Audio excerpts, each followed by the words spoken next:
They had me in their grasp. They say the name of the game too many times, like, I get it's Claire Obscure. It's light in the dark.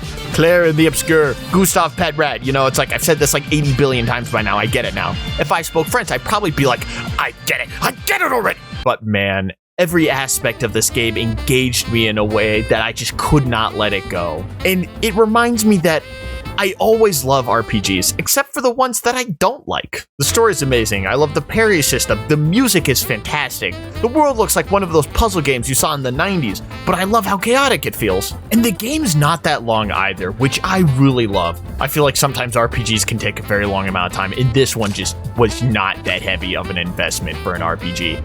Looking back on it, all the games I have played from 2025 have been pretty solid. You know, I wish I played Donkey Kong though. I don't have a Switch 2. My Switch is actually sitting in a box right now because I haven't opened it in like 2 years. So the real winner of the #1 game of 2025 is obviously